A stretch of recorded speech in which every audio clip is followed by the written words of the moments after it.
সময় ঢাকাগামী বাংলাদেশ বিমানের একটি ফ্লাইটের চাকা খুলে পড়েছে। তবে ৭৫ আরোহী নিয়ে ফ্লাইটটি নিরাপদে শাহজালাল বিমানবন্দরে অবতরণ করেছে। এই মুহূর্তে বিমানবন্দর এলাকায় আছেন রিপোর্টার সাদিকুর রহমান, সরাসরি যাচ্ছি তার কাছে।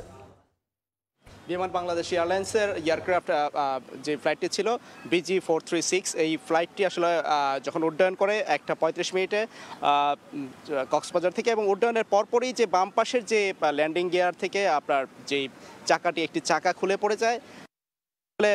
এর পরপরই কিন্তু যে বিমানের যিনি পাইলট আছেন তিনি যোগাযোগ করেন এয়ার ট্রাফিক কন্ট্রোলের সাথে, এবং সেখান থেকে আসলে জানানো হয় যে জরুরি অবতরণ ক্ষেত্রে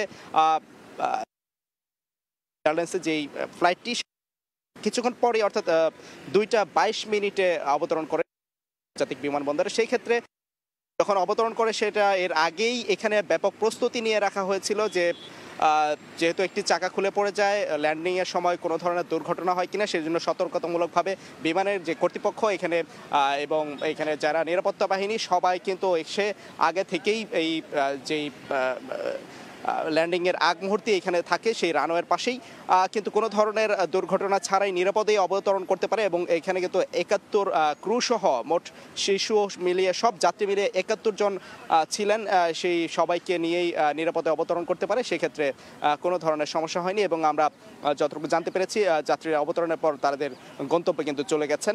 আমরা এখান থেকে যারা বিমান কর্তৃপক্ষ আছেন তাদের সাথে আমরা কথা বলেছি। এই ক্ষেত্রে কোনো ধরনের এখনও আপডেট অর্থাৎ পরবর্তী কোনো তারা মিডিয়ার সাথে কথা বলেননি, তবে ফোনে আমাদেরকে জানিয়েছে যে কোনো ধরনের সমস্যা হয়নি, কোনো ধরনের আতঙ্ক ছাড়াই সুন্দরভাবেই নিরাপদে ল্যান্ডিং করতে পেরেছে। এই ছিল এখান থেকে সবশেষ তথ্য। কক্সবাজার থেকে ঢাকাগামী বাংলাদেশ বিমানের একটি ফ্লাইটের চাকা খুলে পড়ে, তবে সব আরোহী নিয়ে ফ্লাইটটি নিরাপদে শাহজালাল বিমানবন্দরে অবতরণ করেছে। আর সে খবরের সবশেষ নিয়ে আমরা ছিলাম শাহজালাল বিমানবন্দর এলাকায়।